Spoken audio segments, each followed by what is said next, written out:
Y'all don't have to introduce yourself. My name's Savannah. Okay. Okay, so you are getting ready to go on vacation and you don't want to fry like a lobster, and you also want to make sure that you have plenty of color to go with all of your outfits, and so you look the best on your trip.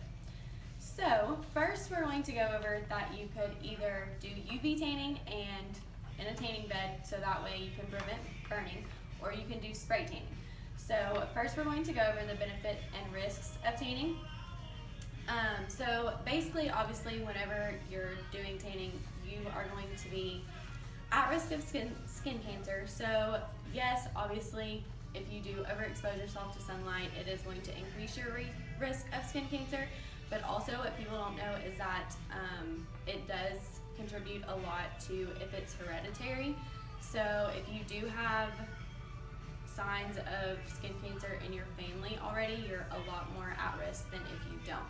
So we do suggest whenever you come in here that if you are blood related to anybody that has had skin cancer, we do not really recommend that you tan. We would go more of a sunless option and have you do spray tanning instead.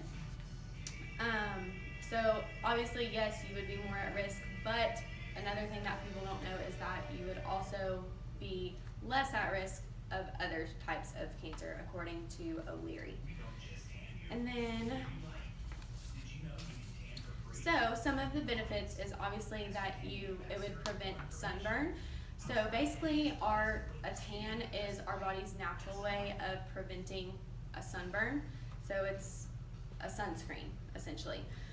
Basically, according to tanningtruth.com, by the time you reach the full time in a tanning bed without getting burnt, your body has built up 4 to 5 times the resilience to a sunburn, which would ultimately be about 4 to 5 SPF of what spray on or rub on sunscreen would be.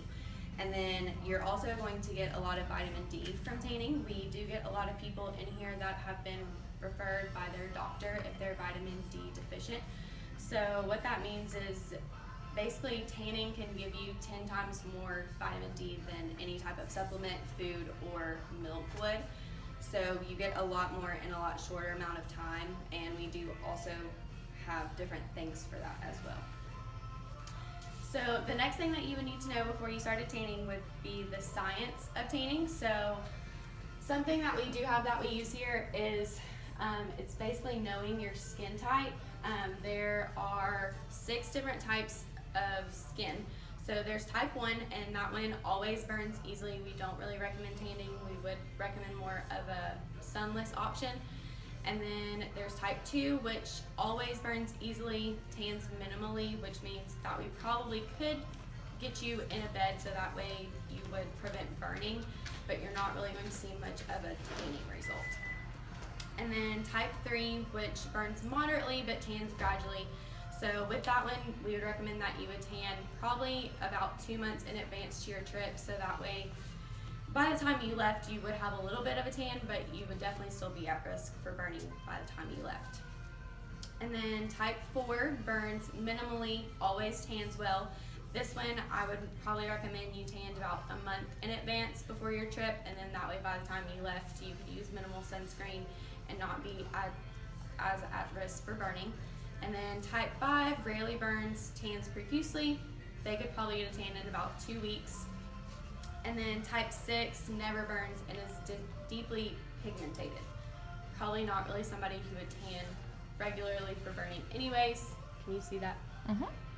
And it just has the different skin types on it. So basically, the way that we tan is a melanin pigment that's produced in our skin that turns brown. So with tanning in a tanning bed or with UV light from the sun, there's 2 different types of rays. There's UVA and UVB. UVA is what we refer to as the burning ray, which is more of the ray that actually causes the sunburn. And basically what that one does is that's the ray that's going to build up your melanin. So the UVA ray causes your skin to produce a lot more of the melanin, so that way the UVB ray, which is the bronzing ray, can actually turn it that brown color. So in our UV tanning beds, it's controlled a lot more than it is in the sun, to where you're less likely to burn when we gradually do your times in a tanning bed than you are in the actual sun where it's not controlled. So, and then obviously you would need to use lotion. So the reason why we do suggest that you use lotion is because it decreases skin aging. So basically if you're tanning without lotion, you're losing a lot of antioxidants and vitamins that are in your skin. And so the reason that you use lotion is because A, it speeds up the tanning process, but B, it also helps to add all of those nutrients and vitamins back into your skin that you're losing while you're doing that.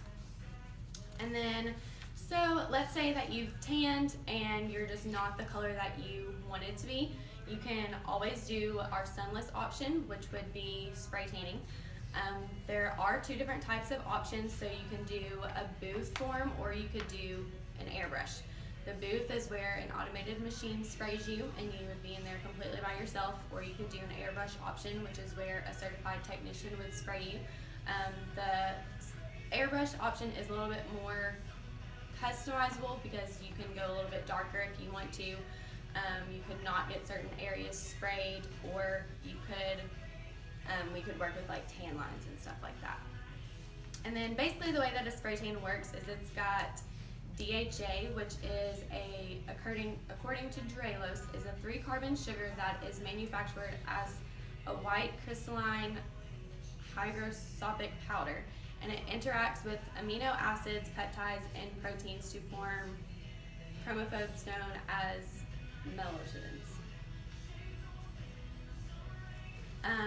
And then basically for aftercare of a spray tan, you would just want to make sure to use products that aren't going to have any parabens or any type of alcohol in them to help keep up your spray tan. So after all of that, that gives you two different options that you could do one or the other, or you could do both to help to prepare